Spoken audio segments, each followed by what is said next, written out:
So I finally got the air conditioner in. I want you to leave this in because fuck you. I just put in my air conditioner, and that's been great. My partner, who stays with me a decent amount, is a cold bitch, so is always whining about it being too fucking cold because, of course, you know how it is, fellas. Um, so I can't leave it on, which is fucking annoying because I die. This house regulates heat like a bitch, meaning it doesn't regulate it at all. It just gets stuck in a corner of the house for a week. Um, and I can't leave it on because we're recording. And I forget about this every like spring, summer. And I think I've whined about it every year, but like I'm already sweating and it's not even that bad outside. It's like 70 and it's humid, but it's okay, maybe like 65. It's 50, my No, guy. it's not. We're not over here. It's not. I almost rode my motorcycle to work, but I didn't because it was going to be 49 degrees I tonight. just, And I that's think too cold. But tomorrow it's going to be 50 degrees, and that's warm enough to ride my motorcycle. I think that you being closer to the ocean than me is helping you in this aspect because Mm. oh, for one, also welcome the fuck back, you delinquent bitch. Thank you. I was going to say, welcome back to Dime Comic Bros, where I am actually back in the Dime Comic Bros recording headquarters. And we all know that this is true because at some point we will hear the choo choo train go by. It's true, and yet ironically, we're still on a Zoom call because it is currently 2 in the morning. And Spencer has cooties from the weekend. So I do. I went to work today, but I also clean for a living, so I kind of have the excuse of being covered in Purell all the time.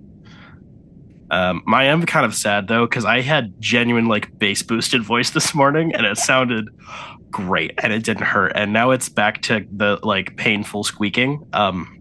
Which does it's okay, but like this morning I woke up and I was like, oh fuck, we got to record tonight because I sounded like this without even trying and doing anything. And I was like, oh, there's a couple of those every season where I get to sound cool, and I'm always disappointed. why buy a comic that might cost more than a dime? Come meet the brothers who are here to waste your time. Okay. Unfortunately, because it is a Zoom call, we only have 40 minutes to record sections of this episode, and we have 32 pages of comic book news that we're going to cover. So we gotta get going. This is an exclusive from ScreenRant.com. Marvel legend Joe Quesada has unveiled a new Shakespeare themed imprint that will kick off with Disciple, a prequel to Hamlet. Widely considered the finest writer humanity has produced, Shakespeare's works have been reinterpreted for over 400 years. Now, Joe Quesada's new undiscovered imprint is set to bring fans high-quality Shakespeare adaptations across a variety of genres. I slowed down there because this last mention of Joe Quesada actually says Quesdadas. And I think that's a Freudian slip on Spencer's part. No, maybe. Disciple, billed as a prequel to Hamlet, will be written by Quesada and writer, director, producer Charles Dorfman and drawn by Quesada with inks by Wade von Grawbadger. That's a name. For now, Quesada and company are largely keeping Disciple's plot under wraps, but Dorfman did have this to say about the book. Our launch title, Disciple, sets the tone for the entire slate. It begins with Hamlet as a young boy and serves as a prequel to the classic tragedy, offering a fresh entry point into the world. Disciple is Undiscovered's opening shot, and the publisher has other exciting titles lined up, but none have been officially announced. However, Undiscovered did reveal some of the A-list talent that has been assembled to bring the worlds of Shakespeare to life. Famous comic talents like Garth Ennis, J. Michael Straczynski, Ryan Stegman, Christopher Priest, and more join the likes of John Wick creator and writer Derek Kolstad for the imprint. These creators have made names for themselves in diverse genres, making them perfect for this exciting approach to new and adapted comics. I'm actually very interested in this. Being kind of a classic lit nerd, it sparking a whole new imprint is certainly an approach. We'll see how that goes. But it does have like not just industry vets, but like respectfully kind of old heads. Like outside of Stegman, I think everybody here is at least 60. And I respect that, but that also means it's going to bring a different type of approach to the writing. And I think that that's actually very cool for these sorts of books. Mentally, they're kind of next to the current Image line of like horror, like Universal monster books. Kind of, but not really, but kind of. It's sparking a similar part of my brain. So I might pick this one up. From IGN.com, it's been years now since Hellboy creator Mike Mignola delivered the finale to that sprawling horror series, but it seems he can't quite leave Hellboy and the gang behind. Mignola is returning to the franchise this summer for a new standalone adventure called Hellboy and the BPRD, Professor Harvey is Gone. Professor Harvey is Gone shouldn't be entirely unfamiliar to hardcore Hellboy completionists. The comic is actually adapted from a prose story written by Mignola's frequent collaborator Christopher Golden. At this point, even Mignola is struggling to find new layers to add to the Hellboy universe, but he did see a valuable opportunity to give visual life to that story. And here is him talking about the artist that they decided to pick, which is Giuseppe Manuda. I'm a big fan of Giuseppe's work, so I was thrilled when he told me he wanted to do a Hellboy story. The only problem that I sort of had was running out of Hellboy stories, said Mignola in a statement. My head is so much in my new Lands Unknown series, which we had covered the announcement of about a year ago, for a while now that I was really drawing a blank. Then I remembered a plot that I had given to Chris Golden a while back. He wrote it up as a Hellboy story for Weird Tales magazine, The City in the Sea, Weird Tales issue 367. But that was an unillustrated prose story, and there were, I thought, some terrific visuals in that story, so I thought Giuseppe would be a perfect artist to put those on paper. So I rewrote that original story and idea and turned it over to Giuseppe to work his magic. Hellboy and the BPRD, Professor Harvey is Gone, will be released by Dark Horse on August 27th, 2025. Another Christopher Golden prose adapted story. We're definitely running out of shit to do here, but I still respect the fuck out of it. Mignola is gonna milk this forever, and I kind of love him for that. The guy is such a unpretentious dude. I don't know. He's like, I like draw rock, give me money, and it never comes across like he's milking it maliciously. It's his own property. Let him do whatever the fuck he wants. And Golden's prose stories that he adapted from Mignola's scripts are quite good. So keep it rolling. Yes, I agree. But also, I kind of long for the return to form of like Hellboy just wandering around and finding a random monster to beat up. Kind of like, I don't know, there was a stretch of time where it felt like a serial TV show like X-Files or something where it was like, hey, there's this random freaking lore monster, mythical creature in this culture, and then Hellboy's gonna beat the shit out of him. I kind of want some of those to come back, just as like a short little sweet story. I agree. I think some of the Hellboy and the BPRD stories are like that. I'm not very far into that series, so I can't really speak to it. But I believe some of them are, or at least they're kind of shorter arcs. I do kind of agree, though. We need to find an entire undiscovered culture somewhere for Mignola to find new mythology to work with. Exactly. From DC.com. Since his origin in 1938, Superman has become a symbol of truth and justice and a true worldwide pop culture icon. Today, DC announced talent and story details on Superman: The World, a 208-page hardcover collecting original stories celebrating Superman from a variety of international and cultural perspectives. Superman: The World arrives in participating comic book shops, booksellers, and mass market retailers and e-tailers Wednesday, June 25th, and launches day and date in the following countries. Holy shit. That's a lot of things. It's releasing in a lot of countries. Also, the cover is done by Lee Weeks, an artist for USA Story. Yeah. So a quick breeze through just of the countries involved, which means it's releasing there as well as having a story there. That's what that means. Argentina, Bosnia, Montenegro, Serbia, Brazil, Cameroon, the Czech and Slavic republics. Don't tell the Czechs or the Slavs that you're doing it in the other place. They will get very angry about it. France, Germany, India, Italy, Japan, Mexico, Poland, Spain, and Turkey. I feel like this is a much better character for this book. I think you said that the last time it came out, too. That might also be true. The Joker one was kind of a waste of time. Yep. The Batman one was okay, but this one, I feel like Superman has more direct global appeal. I thought there was one in between Joker and this one. Am I tripping? You are tripping. Ugh. I gotta go nights. Yeah, ditto. I'm gonna get the hardcover for this. On the one hand, I'm already getting the series, so I would probably get them anyways. But I don't know. This one actually sparks a lot of interest out of me. Superman has really broadened the spectrum of appeal in the past couple of decades, and I feel like that'll be a lot more interesting. From AIPT.com, there's a new Batman Around the Block revealed at S5E24. The series combines elements of the Japanese tokusatsu genre of entertainment, like the Western sci-fi fantasy, encompassing everything from Japanese kaiju to manga. Basically, this is American weeb shit.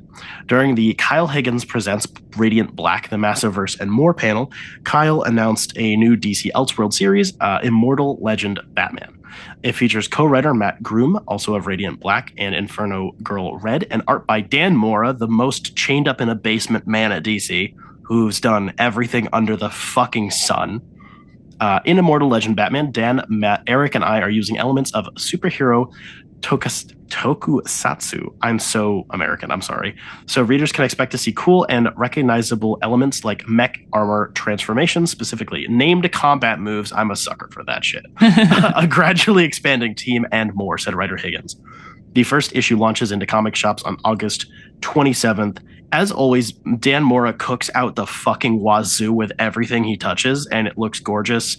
I'm sure this will be some like low-key kind of shallow slock, and I'm here for that. Collin will buy. It looks really cool. Collin will buy this day one as soon as he finds out it exists. Exclusive from Variety.com, Zack Snyder's Rebel Moon space opera is getting a comic book prequel series based on the origin story of one of its characters. This is well timed because the movies were just canceled into oblivion. No more are happening. So he has to make them into books. Rebel Moon: Nemesis from Titan Comics will delve into the story of the Netflix film's cyborg sword master Nemesis, played on screen by Duna Bay.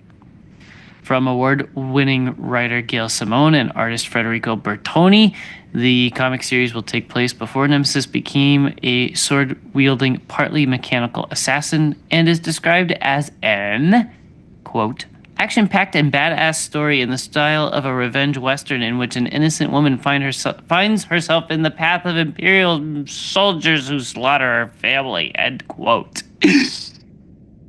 I feel like this story was a little bit destined to happen somehow. My family and I were watching Rebel Moon and really enjoying it, and I just immediately focused on Nemesis, said writer Simone. I loved the badassery of her, but also the way she addressed the grief and recognized it in others. I just was completely smitten with her, and I actually said to my family, man, I would love to write her someday.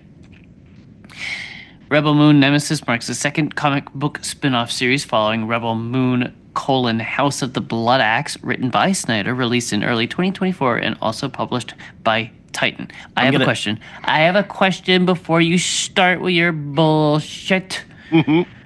Do you think Gail Simone was watching the PG-13 or the R-rated version with her family? Okay, so on the one hand, you would assume, even for being in the industry, she'd be watching the quote-unquote like theatrical version. Gail Simone is kind of a weird Snyder fan. So she was absolutely watching the real version of the movie. That is a weird thing to be watching with your family. A little. She's, I think, about 60 now, so her kids are probably teenagers, at least. But I have, like, the biggest, like, artsy crush on Gail Simone. One, she's just a phenomenal writer, but also she's just, like, cool as fuck. She's one of those people in the comic space who you wouldn't think would be a fan of the Zack Snyder dude bro-isms, and yet she kind of eats this shit up every time he puts out something. She's all over it, like wet on my balls. Um, and it does make sense that they would give her this book. So I don't know. I actually believe her when she says that as a quote. Usually those sorts of things are not true to an extent. I can 100% believe that I could probably go back in her Twitter feed and find the nanosecond she was like, "Holy shit, this character's so cool," and then I could more like swamping your ass, but I understand the analogy. Yeah, I'm thinking on the fly, man. Um, it seems like a good fit. The art previews look really cool. Nemesis was definitely one of the characters that was kind of underdeveloped in the movies we got. So seeing some more backstory would be cool. You know, you can't include Jedi imagery without some more substance. So I'm down for that. Whew. This one is kind of old news. From StarWars.com, Lady Asajj Ventress and her yellow lightsaber are back alongside the infamous Quick Draw Cad Bane in a new anthology of animated shorts. Lucasfilm and Disney Plus announced Star Wars Tales of the Underworld, the third installment in the Tales anthology series following Tales of the Jedi and Tales of the Empire, revisiting beloved characters to explore previously untold yet pivotal stories. Streaming on Disney Plus this Star Wars Day, May the 4th, which is now in the past, and I have seen it. Tales of the Underworld is a 6-episode journey following two notorious bounty hunters, former dark-side assassin Asajj Ventress, as she's given a new chance at life and must go on the run with an unexpected new ally, and outlaw Cad Bane as he faces his past when he confronts an old friend, now a marshal on the other side of the law. Came out on Star Wars Day. This one was yet another bump up in quality. This was very good. Have you seen this yet by chance? Probably not. I saw the first minute-ish and was like, holy shit, it's 3 a.m. I need to go to nights. So that's totally fair. It again follows the format of Tales of the Empire, where the two arcs are split up instead of interwoven, which was a big mistake that Tales of the Jedi made. The one takeaway I had from that 1 minute is that Quinlan Vos is in it, and that made me really, really, really excited. Yes, I think we've seen him before in the animated stuff, but he's like front and center. I was like, yes, give me Quinlan Vos. He's only in there for the one scene, but it is good. Yes. So he was in a lot of the Clone Wars towards the end, which is the whole Dark Disciple novel, which is where a lot of this stuff comes from now, is based on like undeveloped Clone Wars scripts that got canceled. I thought that the Ventress stuff was done really well. Obviously, the animation is top tier. The current 3-4 years, like basically Bad Batch and onwards of Star Wars animation, has been disgustingly good looking. The Cad Bane stuff was an absolute hoot, but it is the most like generic schlock Western you've seen in your life. That's why Collin ate it up like nobody's business, because he's on a big cowboy kick right now. It is literally just any Western movie you've seen, and that's totally fine. I wasn't expecting anything special out of that. It was cute. It was fun. I had a good time. We get some extra character development, especially for Ventress, which was nice. I really want them to continue doing these. It enables them to kind of hone in on the writing and not include a bunch of fluff. The animation quality is a big step up. They only release them every like 18 months, so they get a good amount of time to cook.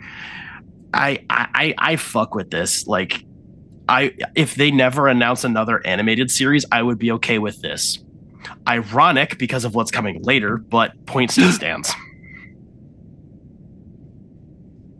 Sorry, I'm trying to figure out where to store Coco on my list of movies I've watched this year. I will come back down for business. An exclusive from EU.com. While scoring Marvel's upcoming Fantastic Four movie hitting theaters this July 25th, Michael Giacchino simultaneously wrote a comic book in secret marking his first foray with the medium. The story is a Werewolf by Night title, but it's not connected to his TV special, which starred Gael Garcia Bernal as Jack Russell, a werewolf and monster hunter who infiltrates the storied Bloodstone Manor and braves other dangerous hunters to save his buddy Ted, a swamp creature more commonly known as Man-Thing. Instead, Giacchino crafted a tale set during the original run of Jack Russell stories, which launched in Marvel Comics in 1972. It could be a lost story from the original run in a way, he says, starting with issue number 1, Blood Moon Rise. Is that a subtle reference to the Doctor Strange book with the title that I could never get right because it's so generic? It's Fall Sunrise. And, ooh, my voice just dropped. We're cooking. Let's go. More like your balls just dropped. That too. No. The Blood Moon Rise is not that. I'm sorry, buddy. You're toast. I'm calling it. Out this July, Giacchino's Werewolf by Night comic brings in the original vampire. It's Dracula who has tracked him down to exact some revenge from the last time that they were together in the comics, he explains. There's a fun twist to it that I think is going to be really interesting for people who are into Jack Russell and that lore. There's another character he incorporates, but Giacchino hopes to let it be a surprise, even if he says it probably will be no surprise to fans. It's going to be Elsa Bloodstone. Giacchino teams with artist David Messina, who worked on Ultimate Spider-Man, Miles Morales, Han Solo, and Chewbacca, Cloak and Dagger, various X-Men and Star Wars comics, and more titles for Marvel. That is good. More Werewolf by Night is good. I agree. I honestly just think it's kind of cute that he was writing and directing basically a movie and just kind of whipped up a comic script on the side. That's neat. It's neat. Also, Marvel's been doing a lot of look, it's a missing story from this old run lately, which is probably indicative of something, but most of them have been really good, so I really shouldn't complain much. Exclusive from Deadline.com, Sony Pictures Entertainment has fallen hard for Love Everlasting. Me too, buddy. The film adaptation of the comic book series written by Tom King has Room Helmer Lenny Abrahamson, that's a rough name, I'm sorry, attached to direct, and Jane Goldman writing the script. King, the co-creator / executive producer of Lanterns, and whose comic book work is the basis for WandaVision and the upcoming Craig Giuseppe directed Wonder Woman, Supergirl, holy fuck, I'm cooked, Woman of Tomorrow, co-created the Love Everlasting comic series with illustrator Elsa Chatrier. I think I cooked. It is described as a mix of Groundhog Day and Quantum Leap with sci-fi and horror elements. The protagonist is Joan Peterson, a heroine who begins in the mold of how women often are portrayed in romance comics, with the majority goal to fall in love. Major goal, holy cow. Only here, every time she reaches that plateau, Joan finds herself abruptly shifted into a new time period and setting with new obstacles and the task of overcoming them to fall in love with a different man. Finally, she begins to question what she wants out of her own life and tries to figure out a way to control her own destiny, one that doesn't necessarily require the love of a man to complete her. Goldman seems a strong scribe to take Joan on that journey, as her work includes Kingsman, Kick-Ass, X-Men First Class, and the Barbarella remake being fashioned for Sydney Sweeney. We have gooned over that before. Post-Room, the film that brought Brie Larson her Best Actress Oscar, Abrahamson was director and showrunner on Normal People, which was fucking awesome, and also a romance show, the series that launched the stars of Paul Mescal and Daisy Edgar Jones, two of my largest crushes right now. I'm looking forward to this. I have yet to read the book, but there's been a poster in Jetpack's back hallway for 2 years now, and I keep remembering I should probably read this. This is all brand new news to me. I don't know what just happened. Exclusive from AIPT.com, courtesy of Dark Horse Comics, AIPT can exclusively reveal that Mark Millar is doing even more shit. An original series co-creator... Reveal that Mark Millar and original series co-creator Steve McNiven are teaming up for a new series, Nemesis: Forever. The 5-issue series launches into comic shops on August 27th with artist Matteo Scalera on art, Giovanna Nero on colors, and Clem Robbins lettering. Nemesis is the world's most dangerous man. Now he's made himself one of the richest. No longer content to just terrorize the forces of law and order, his new plan is to wreak havoc on his enemies and seize control of the world itself and enslave humanity with super technology. Holy shit, he's Elon Musk. The plan for world domination unfolds in Nemesis: Forever, number 1 of 5, arriving in comic shops on August 27th, 2025. we have forgotten to mention up to this point that if we read something so poorly that it is unintelligible, it doesn't make any sense, you can go over to our Substack at substack.com/dimecomicbros network and get a copy of our script for free so that you can read it by yourself. You can put your finger under the words like we should be doing and read them properly. That is true. Nemesis is really fucking popular, so it makes sense that it's getting another series. I repeat, I know nothing about it. I've actually heard of this one, and I see Mark Millar. I'm like, meh.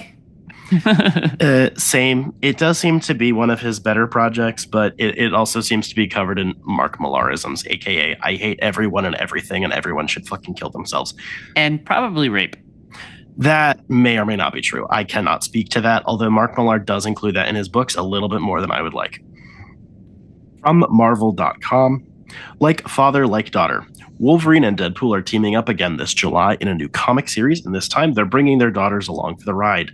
Get ready for a double dose of the iconic duo in Wolverines and Deadpools, a 3-issue limited series by writer Cody Ziglar and artist Rohei Antonio. During their acclaimed run on Deadpool in 2024, Ziglar and Antonio reintroduced Wade's daughter Ellie, who stepped up as the all-new Deadpool following Wade's death. He got better over like 2 issues. In this exciting evolution of the series, a new threat brings the whole family together as both Deadpools join forces with both Wolverines, Logan and Laura, for some quality time slashing and shooting their way through the Marvel Universe. It has nothing to actually do with the quality of the series, but I am actually very glad that they're referring to both of them as Deadpool and both of them as Wolverine. I have a massive problem with the legacy title getting passed on and then people butthurt whining about the new person not, getting the name or whatever, and that bothers me a lot. It makes sense that they're continuing to capitalize on the movie's success, and Cody Ziglar has apparently had a pretty damn good Deadpool run up until this point. I have yet to read it, but Deadpool kind of has had some shit for the past 20 years of writing, so it seems like this is at least a popular writer, which speaks to something. The art looks nice. Yeah, I was gonna say I really like the cover art. It looks really good. Yeah. Also, I do really like Deadpool, the Younger's outfit. I remember, was it 6 months ago when Deadpool died, and I was like, well, I'm sure that'll stick, obviously. And she got announced with a really cool outfit, and it's cool that they're sticking with it. Okay. From StarWars.com, Star Wars Celebration 2025 recap. Star Wars Zero Company will give us a perspective of the Clone Wars that's never been seen before. The upcoming single-player turn-based tactics game coming to PC, PS5, and Xbox Series X or S puts you in command during the galaxy-spanning conflict. Notes? We talked about this on our other show, DGB, last month. That is Time Gaming Bros. Yes, and we both seem to look forward to it. Star Wars... Clone Wars as XCOM. Yes. Star Wars Starfighter swooped onto the Noise mine, shut the fuck up. Okay. Star Wars: Starfighter swooped onto the celebration stage. Director Sean Levy and surprise guest and star Ryan Gosling, he's literally me. Announced the title of the next Star Wars theatrical film to go into production and soon to be canceled. Yeah, I have really mixed feelings on this. I don't like Sean Levy that much. Deadpool and Wolverine was definitely his best movie. Ouch. That's a backhanded compliment. He has a certain aesthetic to his movies that I get why it's popular, but I don't like. He's clearly works well within the machine, and that's why he's getting this movie, and I can respect that. I don't know how I feel about Ryan Gosling being in Star Wars. I will obviously watch it. It's also post episode 9, which is interesting. So if it does stick, that would be nice, because we've had, I think, 3 post episode 9 movies announced, and this is the one to get furthest into production. We have the Rey follow-up movie, which I do want, and we also had was it fucking Squadrons, whatever the fuck it was. It was Patty Jenkins, before Wonder Woman 2 crashed and burned, was going to do a Starfighter movie, and that I think was also in this time period. So we'll fucking see. The Mandalorian and Grogu shared a first look at the beloved duo and a brand new character. The anticipated adventure begins only in theaters on May 22nd of 2026. I have surprisingly positive thoughts about this. The only stuff that got released publicly was a couple of stills, which is exactly what you'd expect. Obviously, I'm simping because Sigourney Weaver is in the movie as an X-wing pilot. Fuck you, let me have it. But the fact that this gets to be in it's already finished shooting. It's been done shooting for like 3 months. The fact that it's going to have like 18 months in post is insane, especially for a Star Wars movie. None of the sequel movies had anywhere near this long in post production. So it may have a middling script and a weird story that's clearly adapted from whatever Mandalorian season 4 and 5 are going to be, but it probably will look pretty good. Like, they're probably not using a lot of volume tech because they don't need to. And I'm trying to curb my anticipation, but I can smell the copium from here. 100%. But like, I don't know. I still like these characters a lot, and I get why they kind of trimmed the show off where they did. And it is still astounding that they're putting this in the oven for so long. That is unheard of for anything in the Disney machine right now. So that's gotta be something. Lucasfilm Animation took a look back and a look forward by announcing Star Wars: Maul - Shadow Lord.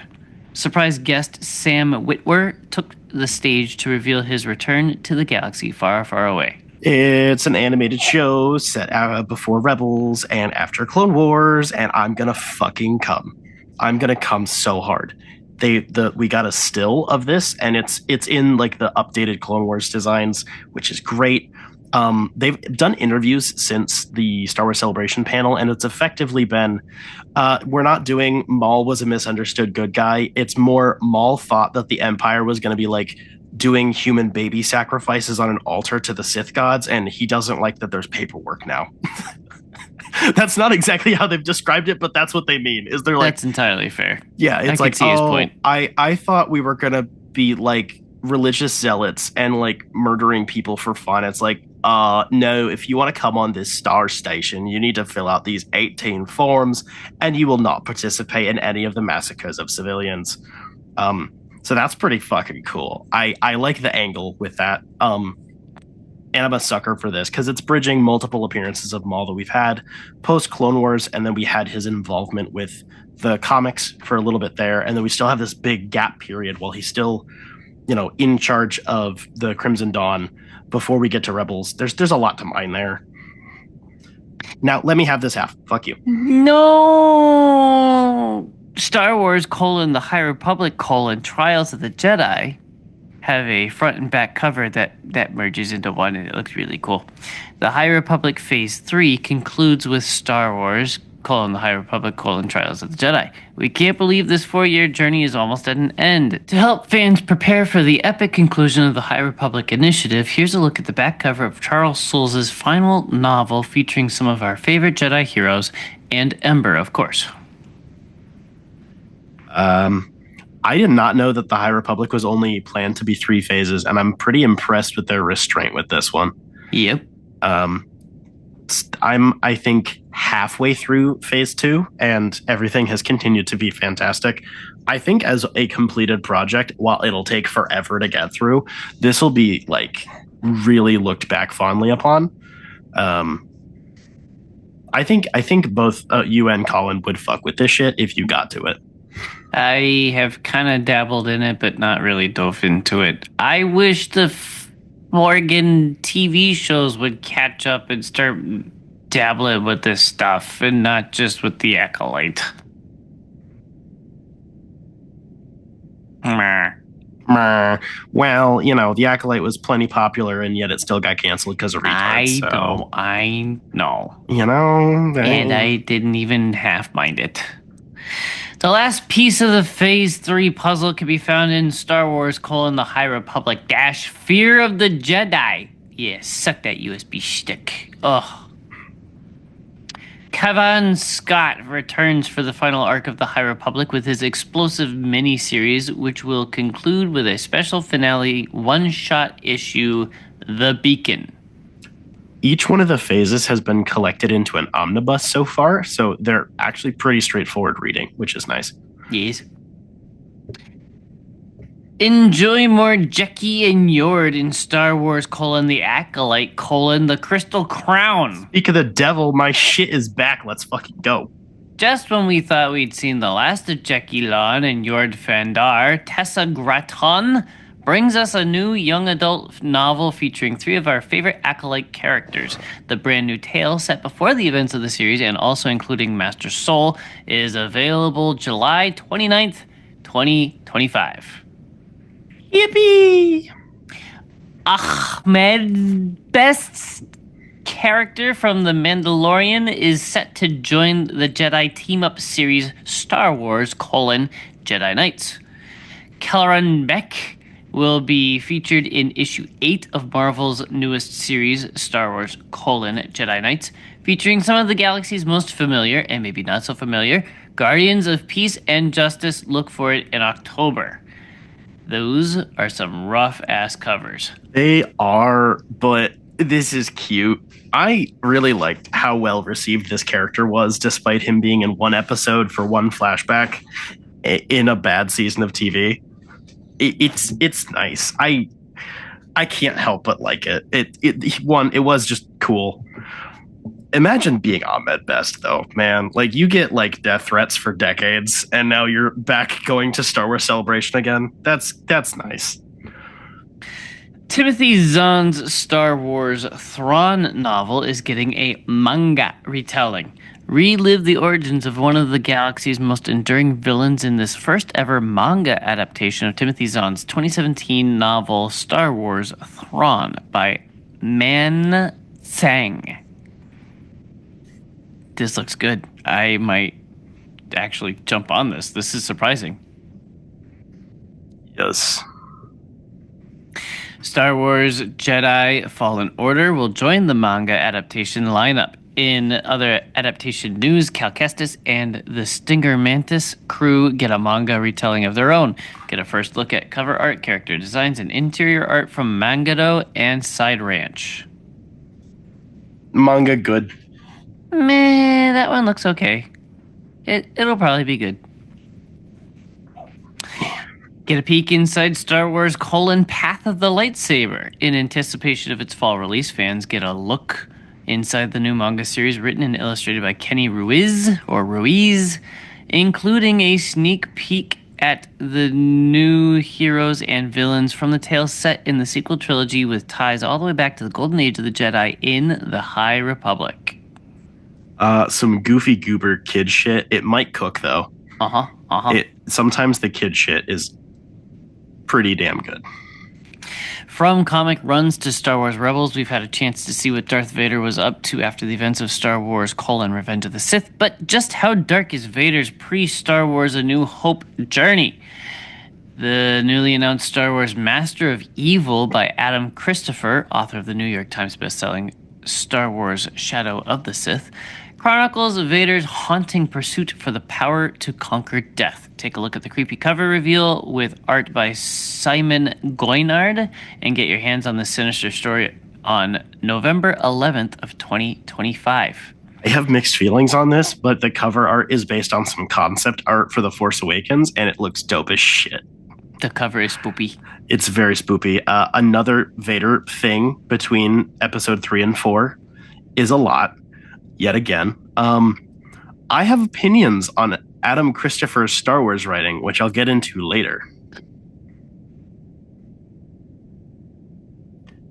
The last bit of this long-ass section. After Lucasfilm's James Wan revealed a release date for the 9 Star Wars Visions shorts, October 29th, 2025, he announced an all-new spin-off series of longer stories from Star Wars Visions.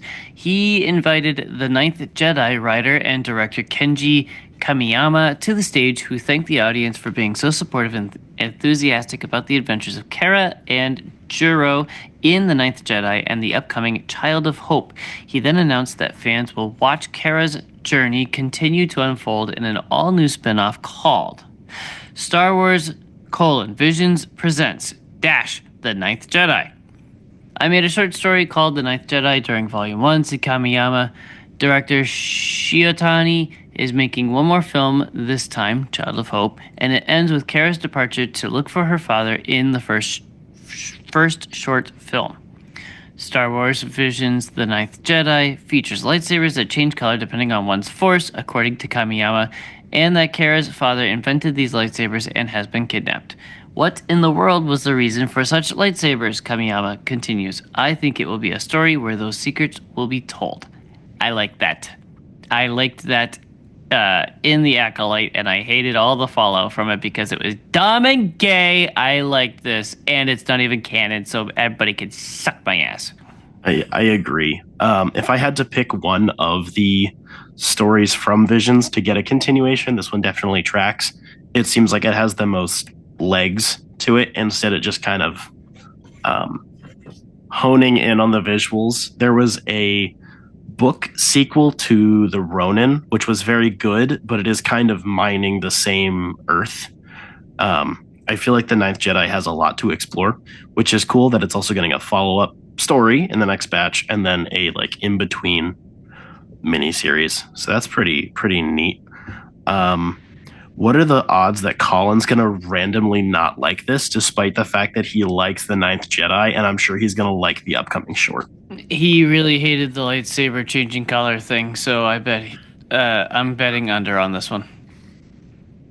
It is finally your turn to read Mr. The Voice. Hey, man, I was going to share it with you. I know. You wouldn't let me. It's not even the last of the Star Wars stuff we've got. That's just from Celebration. Exclusive from comicbook.com. Shredder makes his triumphant return in his very own Teenage Mutant Ninja Turtles solo series. The most feared villain in the Turtles Rogues Gallery is Oroku Saki, aka Shredder.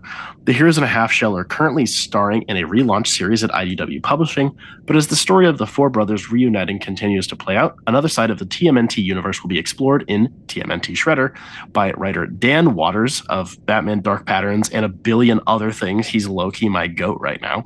And artist Michelle Banditti from Spider-Man City at War. The comic follows Shredder, who is removed from the Foot Clan as he returns to New York to face a former protege who has their own rival clan. Shredder will also have a new look designed by fan favorite TMNT artist Mateus Santaloco. There is a lot of info about this book without really saying anything. I actually had to wade through a lot to get it. They've revealed so many alternate covers and a lot of details about the outfit, but not much beyond what we just got there for the story. I don't remember the last time Shredder had his own series, though, and separating him from the Turtles is definitely a good call. So that's cool. And it also ties into this next one. Fuck you, I'm taking it. Another exclusive from Newsweek. I was going to say I have thoughts. Turtles has done with Shredder what everybody has wanted Batman to do with Joker. That's it. That's my thought. We also have an exclusive from Newsweek.com. The TMNT have gone through multiple iterations over 4 decades. Yes, decades. Having been created by Kevin Eastman and Peter Laird back in 1984. Literally 1984.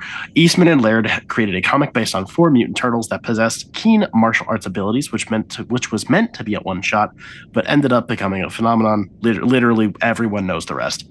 Fast forward to 2025, the comics continuity has been relaunched with Paramount and IDW. The new monthly TMNT series is written by Jason Aaron of Thor and the Avengers popularity and harkens back to the brutal nature of the original comic created by Eastman and Laird. And also, if I'm not mistaken, the current relaunch is not a reboot of the IDW relaunch from 10 years ago. I might be wrong, don't quote me, but I'm fairly confident it's a status quo change. It's not actually like a reboot, which is nice because that IDW run is fucking insane. Casey Jones is a character that many TMNT fans should know well, as he is the smooth-talking and brash vigilante teammate who often teams up with the Turtles and often draws the ire of the group as well. when he's not busy sexually harassing April. The new TMNT Casey Jones is written by Alex Pankadel and drawn by Aman K. Nufflepem. The miniseries will follow the vigilante, giving fans a chance to truly learn what makes this hockey stick-wielding crime fighter tick. I anticipate at least 2 more miniseries before all of this is over and they put all these characters back in the main book. I think that separating them, while obviously is kind of a business move to milk the books, I think after having about 10 years of the IDW comic being so popular, doing a massive status quo change for the Turtles and then pulling a lot of their supporting cast for their own books is a pretty, at least in theory, a really good call. Hopefully these all turn out well. I freely admit that for being a comic book nerd, I have an embarrassing scant amount of turtle knowledge. I don't think I've read the comics besides The Last Ronin. I've seen 2 of the movies. That's kind of it. You should just read the IDW comics from 2014. You would fucking love them. Okay. From imagecomics.com, Skybound Entertainment and Image Comics, in partnership with Universal Products and Experiences, announced Universal Monsters: Collin, the Invisible Man, a new 4-issue limited comic book series from Eisner Award-winning best-selling writer and our personal favorite, James Tynion IV, and acclaimed artist Danny, capital D-A-N-I, known for The Low, Low Woods and Coffin Bound. Unraveling the horrific origins of the iconic monster in an all-new story, this haunting take on the Invisible Man will arrive in comic book shops beginning in August of 2025.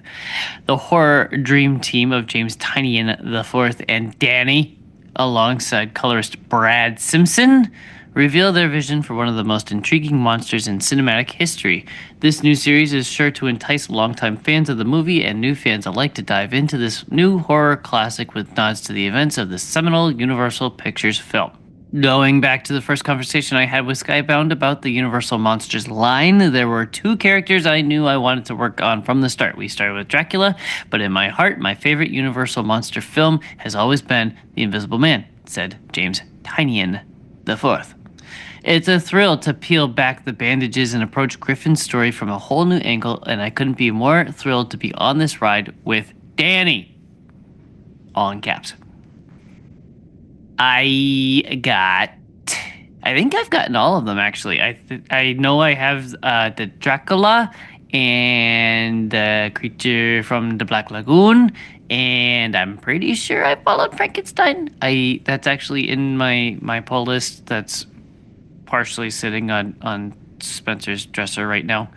I already came in all the pages. No, I want to read those, not lick them.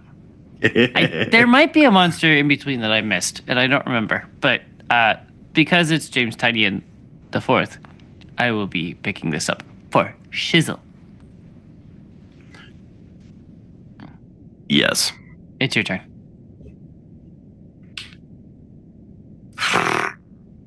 All right, this one looks like a fart. Literally. This has information from both Marvel.com and DC.com. In an unprecedented collaboration between DC Comics and Marvel Comics, Entertainment Weekly has revealed that the 2 highly anticipated DC/Marvel crossover comic books coming to local comic shops in 2025 are Deadpool/Wolverine #1, published by DC in November, and Deadpool/Batman #1, reversed by published by Marvel in September. These 2 crossover one-shots between DC and Marvel have been more than 20 years in the making, not exactly, and are part of a larger collaboration program between the companies, a crossover program like the comic book industry has never seen. That's kind of deceitful. What they mean is we haven't had a crossover book between the big 2 in 20 years. This was probably whipped up about 5 minutes ago. Batman/Deadpool #1, which is the one being published by DC, will feature a lead story written by legendary scribe Grant Morrison, the only thing about this that's interesting, brought to life through the stunning artwork of Dan Mora. Beyond the main event, Batman/Deadpool #1 will feature an exciting lineup of backup stories, each showcasing dynamic matchups between beloved characters from both universes. Details on these thrilling tales and their creative teams will be coming soon. And we have some more info from DC. From Marvel. This landmark crossover marks the first major collaboration between Marvel and DC in decades, bringing together Gotham's Dark Knight Detective and the Marvel's Deadpool in an explosive adventure that fans never expected but always dreamed of. I don't know about that. I don't want to share too much, but it is just a very creative story in the best sense in terms of what Grant Morrison is known for, said DC publisher and Chief Creative Officer Jim Lee. Dan Mora, of course, is killing it right now. That's an understatement. He is one of our perennial visionaries, I think, for the DC Universe. His style is just so dynamic, but also very clean and classic. In many ways, it's a sort of fusion of Kurt Swan and maybe Jill Kane. When I see a Dan Mora piece, to me, that really sums up where the DC Universe is at right now. I think pairing both Grant and Dan, it was just the perfect choice to bring the story to life. And obviously, Grant has had seminal runs on both the X-Men and Batman. That they know these universes. DC. Damn. They know what makes these characters tick, and they distill it in a way that is both enlightening and creative and fun. I'm just as excited for fans to be able to read their and Dan's take on this unique crossover.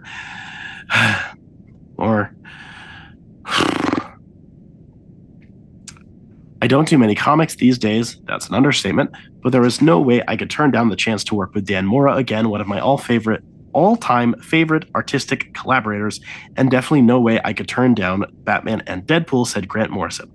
Expect fourth wall busting mayhem, owls, blood, blades, and at least one giant typewriter. Grant Morrison got a dump truck of money for this. This is more than I ever imagined I could do in my career, and it is a huge honor to be part of this crossover. It doesn't happen too often, and I'm a huge Deadpool fan, said Dan Mora. When I first worked with Grant, I didn't know what to expect, but it was an incredible team up. I always hope to work with Grant again, and working on Batman/Deadpool is like a dream come true. Grant and I working together on this once-in-a-lifetime project is going to be such a fun experience. Whew. All right, the Marvel end disorder. Deadpool/Batman #1 will be written by prolific Spider-Man comics writer and co-writer for Marvel Studios' Deadpool and Wolverine, Zeb Wells, also known for writing Amazing Spider-Man, a garbage-ass run, and drawn by industry superstar Greg Capullo, an artist with an incredible legacy at both legendary comic book companies with influential work on Batman and X-Men titles. After writing Amazing Spider-Man for 60 issues, I told Marvel I needed a break. Marvel told me that I could do that, or I could write a comic starring Deadpool and Batman with the best Batman artist of our generation. I no longer needed a break. Wells shared with Entertainment Weekly. In Batman, we found someone who has even less time for Deadpool's antics than Wolverine, but a citywide threat from the Jonkler, baby, makes strange bedfellows, literally, if Deadpool had his way. It's been a blast letting Deadpool loose in Gotham City and watching it happen. Okay, I'm going to yell about this, sorry. What the fuck? I don't hate it in concept, but they have not had a crossover between the two publishers in 20 years, and this is the team up that you give us? What the actual fuck are you thinking? There's so many more interesting pairings to make. I want Constantine and Ghost Rider. They would never, because they're not popular enough, but I would agree. There's just so... This isn't even a bad pairing. It's just underwhelming. It's just... No, wait, never mind. That didn't work. Keep going. It smells like we need to sell books, which is bad because some of the people involved, well, all the people involved are talented to some degree or another. Grant Morrison hasn't written a book for DC in like 5 years. And they're kind of like one of the greats. So what are you doing? How much money did you pay them to write this? Dan Mora will do anything, and I respect that for sure. Dan Mora will literally do art for anything. And it'll be the best thing you've ever seen, which is cool. Zeb Wells is currently under fire right now because every person who writes Amazing Spider-Man gets the shit for the fact that editorial makes Spider-Man garbage, but also isn't really that popular, to be fair. Greg Capullo is cool, but this is... There are, in theory, in a vacuum, this would be fine. But given like the current state of both publishers, it just doesn't spark a unique interest.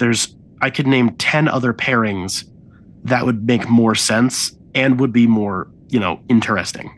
I want Zatanna and Magneto. There's another one. Like, even if we're only talking about like the massive gangbuster sellers, which is kind of obviously what this is about, there's just better ones. Like, yeah, Batman being brooding and Deadpool taking a piss is fine, but Deadpool does that with everybody, so it's not really that interesting. I do like that they're using the new Batman design, at least Dan Mora is. That's going to be featured in the upcoming Batman relaunch with Matt Fraction in September. That's really cool because I think that redesign is fucking awesome. But I don't get this. And the fact that Grant Morrison's involved with this at all is actually more of a red flag. Like, they don't care about this. I feel comfortable asserting that. They got paid so much money for this. They just don't want write Swamp shit Thing like this. and Man Thing to beat the ever-loving fuck out of each other for 4 issues. I would buy that, but I feel like you'd have to get people who actually know those characters. Otherwise, they'd just be two trees hitting each other, and that's not what they are. Yeah, but it's funny. It's making massive headlines, but it's so kind of low-key really fucking retarded. All right, moving on. From Polygon.com, 5 years after announcing that it was actually coming, Ironheart Marvel Studios Ironheart has finally released a trailer for the upcoming show.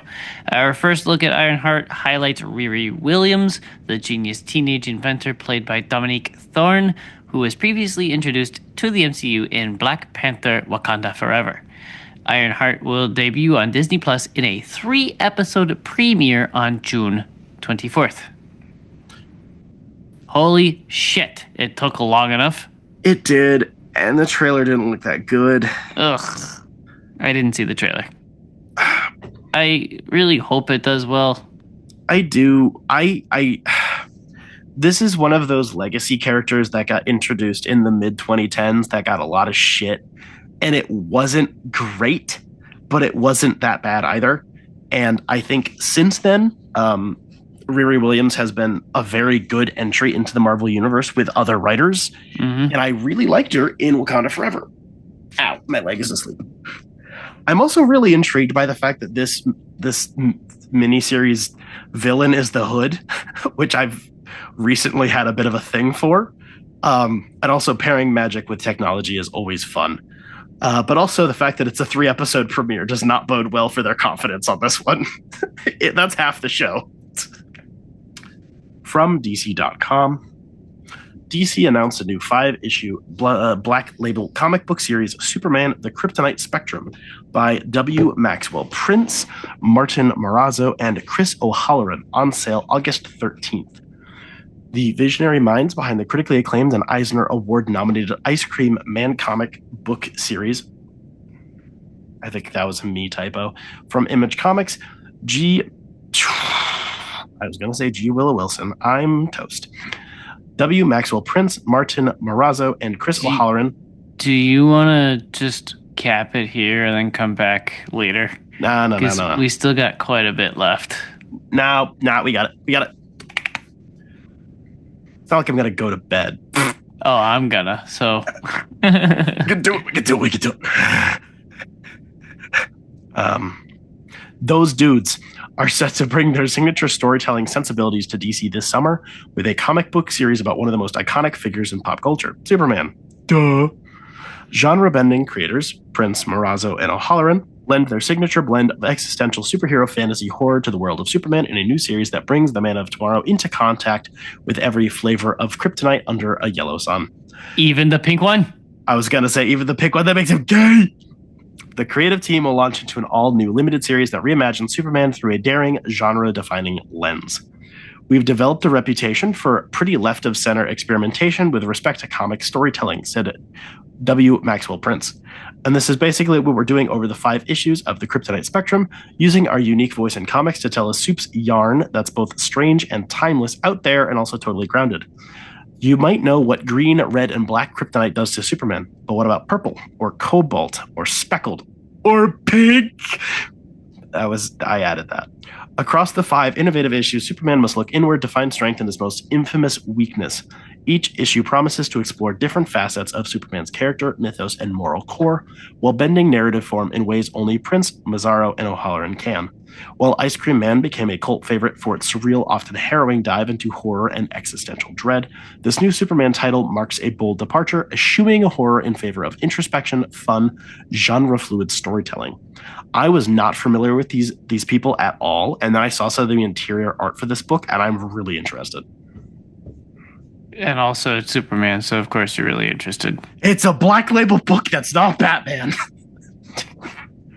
From DC.com, DC announced a new all-in comic book series, Cheetah and Cheshire Rob, The Justice League, by Eisner Award winners Greg Rucka and Nicola Scott, with colors by Annette Kwok and letters by Troy Peteri. The new series launches on August 6th, 2025, available wherever comic books are sold. Cheetah and Cheshire Rob, The Justice League, showcases titular characters Cheetah and Cheshire, meticulously planning and executing a bold heist, robbing the most secure facility in the DC universe and getting away with it. But to accomplish the impossible, Cheetah and Cheshire need to recruit a top-tier crew capable of beating not just the odds, but the Justice League themselves, all without stabbing one another in the back as they try to acquire one of the most dangerous devices in the DCU. All that stands between the participants in the 6-issue caper and pulling off the most daring extraction in DC history are a few tiny complications, like the most sophisticated orbital platform ever constructed, its AI-driven security system, and one other thing, the smartest and most powerful heroes in the DCU. I won't bury the lead? The lead? It's lead. It's spelt the English way for some reason. Whack, said Rucka. This is a crew of villains, or at least nominal bad guys. Not one of them has access to, let alone would be welcomed aboard, the Justice League Watchtower. We're not making this easy on them, but for Cheetah especially, this is an all-or-nothing play. She needs to do this job, and she's not going to let anything or anyone keep her from getting what she's after. I like a good heist.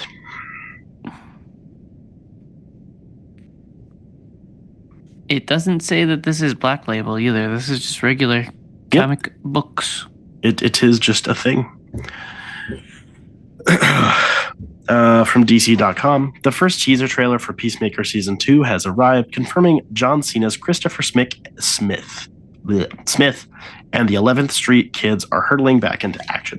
This electrifying new look immediately showcases the return of the beloved main cast from the hit first season, including Danielle Brooks as Leota Adebayo and Freddie Stroma as the irrepressible Vigilante.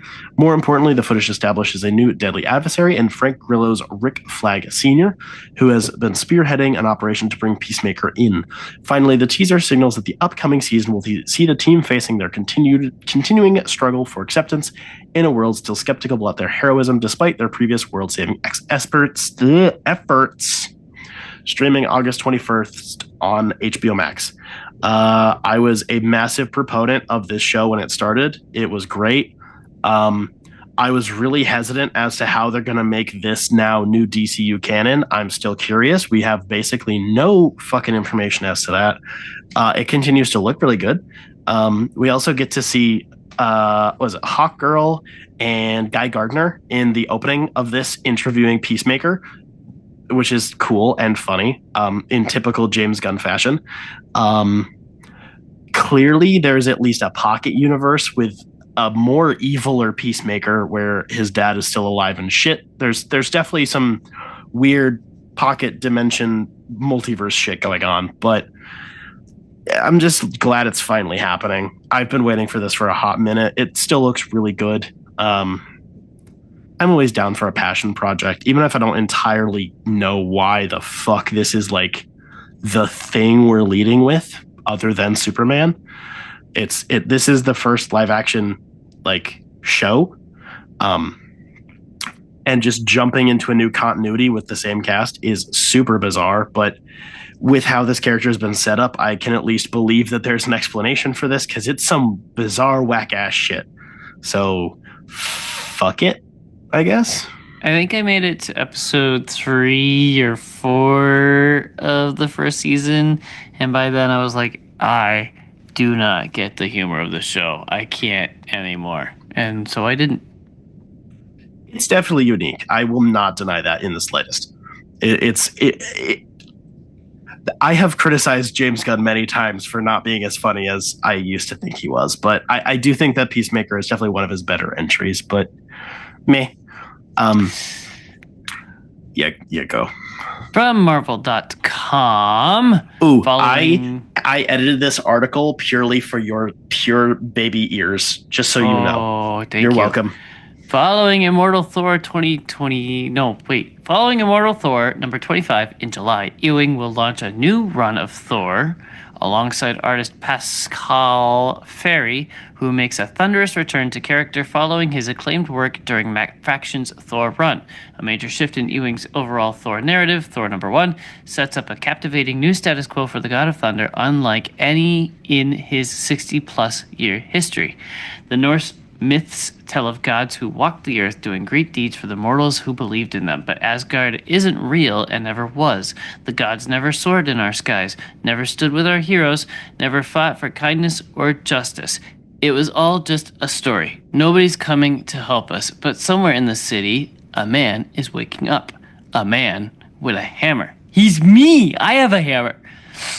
Since the very first issue of Immortal Thor, Thor has been facing the end of his tale, but that was only the end of Act 1, Ewing explained. As the next chapter begins, Thor must face threats he's never faced from a place he's never been until now. Is he alive? Is he dead? Is he immortal? Or much, much more? You'll have to join us to find out. So we had actually been talking about this a few months ago, about kind of feeling like Immortal Thor might get canned because sales had been dipping. I'm really encouraged by this. It's probably just an excuse to, or correction, I guess. I feel like Ewing probably had a large 3-act plan for this about the length of Immortal Hulk, and they're now just relaunching it as a different title to give the necessary numbers boost, but it's not really altering the trajectory of the story, which is cool. I'm also glad that they're picking a new main artist, because the past 15 issues have had a rotating cast, and some of it has been better than others. Some of it has been very good, but since the original, I can't remember his name, who's on the first 10 issues of the book left, it's been rough. I like that this is probably just going to be going back to the 60s status quo of Blake being a doctor and also being Thor in his spare time. There's something nostalgic about that I think is cute. Read the next one. This is going to be good. Let me tell you something, Red. I don't know what accent that was. From Gizmodo.com. Marvel's gun-toting anti-hero is coming back to the page in Punisher Red Band, a 5-issue miniseries from Benjamin Percy and Julius Ota. The last time we saw Frank was back in 2023, when he took control of the Hand Ninja cult, learned his wife was alive and wanted a divorce, and was later sent to Weird World. This new comic series sees Frank back in New York without any memories of his past life, but still good at taking lives, so that's what he's going to do. Much like his TV counterpart, this Frank is going to get up to some bloody stuff, and his mini-series comes with a red band label to signify it's got more explicit content than usual. Frank Castle is one of my all-time favorite characters, and Punisher is a series I've been gunning to write for a long, long time. Get it, gunning? Wrote Percy. I'm going to lean in fully and push the very limits of my favorite genre, hairy psychopaths. That's Freudian. I'm sorry, buddy. This is going to be as gritty and bloody as it gets. Street-level mayhem awaits you. Marvel has often seemed uncertain about what to do with Frank. Some of that was owed to his Netflix series and the timing of a heavily armed vigilante in a show airing weeks or months after multiple mass shootings. Other times it was because of how police had co-opted his symbol and used it to decorate their vehicles. Daredevil Born Again confronted that latter point during its first season by having Frank kill a bunch of Punisher cops and telling them they suck. We'll see what comic Frank does when Punisher Red Band begins September 10th. They also tried to replace him with another dude for a few issues, and that was weird. It wasn't bad, but it wasn't good. So we're back. This is an instant buy. Yeah, no hesitation. Benjamin Percy is one of my favorite writers right now, and this could just be like another red band schlock. We just want to put blood on it, and I don't really care right now. We took the time to put the character out of commission for a minute. We changed the mythos a little bit. We tried something else. The TV show came in and shat on some people. The new special's coming up. We're back. We're so back. Fuck it. Have him just killing cops all over the series. I don't care. Let's go. All right, 2 more left. From AIPTcomics.com, following the hit debut of Hawkeye in the Ultimate Universe in Denny's Camp and Juan Frigeri's Ultimates last year, Charlie Ramsey, aka Hawkeye, will star in their very own thrilling adventure in Ultimate Hawkeye #1. The first solo one-shot of the new Ultimate line, Ultimate Hawkeye, will arrive this September. First appearing in Ultimate #6, Charlie Ramsey became one of the acclaimed series' breakout new characters. Before being recruited to the Ultimates by Captain America, Charlie was a vigilante defending their people from Roxxon's exploitation. Now, in an adventure that reveals more of Ultimate Hawkeye's history, the expert archer breaks away from the team to embark on a covert operation to take out the Maker single-handedly, a mission that will have a massive impact on the future of the Ultimate Universe. The creative team for this thrilling Ultimate Hawkeye one-shot will be revealed in the coming weeks. I'm really looking forward to this. I don't think you're up to this part. Nope. Yeah. The new Hawkeye is fucking awesome. Wow. This is cool. There's been some rumors as well about this, about who's going to actually be writing the main story. It sounds like they're aiming for a Native American writer. They haven't announced it officially yet, but that's neat. I'm a little disappointed it's only a one-shot, but that's probably good for this universe, kind of keeping it tight. 1 minute left, go. From IGN.com, ahead of its West Coast premiere at Beyond Fest in September 30th, IGN can exclusively debut the teaser trailer for Legendary Entertainment's The Toxic Avenger. Written and directed by Macon Blair, The Toxic Avenger is a contemporary reimagining of Stroma Entertainment's 1984 cult classic of the same name, created by Lloyd Kaufman. This film features a stellar ensemble led by Peter Dinklage in the lead role. That includes Jacob Tremblay, Taylor Page, Julia Davis, Johnny Coyen, Elijah Wood, and Kevin Bacon. Wood's makeup transformation into villainous Fritz Garbinger set the internet ablaze when it was revealed, with Blair describing the look as a sort of riff-raff from the Rocky Horror Picture Show and the Danny DeVito Penguin mixed together. According to the official synopsis, Blair's film follows the story of a struggling everyman janitor, Winston Goose, who is transformed by a horrible, toxic Editing Jacob in post here to say, let's be honest, the only person that cares about the Toxic Avenger is Jeff Lawrence. And funny, you should mention him because he is one of the patrons that supports this show alongside Caitlin. They both went to patreon.com/dimecomicbros network and subscribed under one of the 4 tiers that they found there.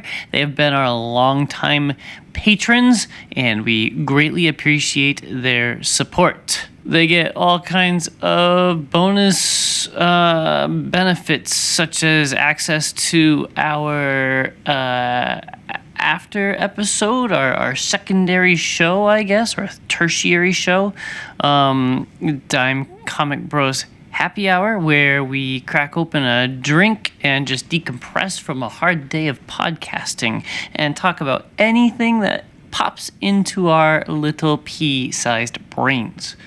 They also get stickers and artworks and all kinds of other cool stuff. So please, if you liked anything that we did or said, then please consider going to Patreon.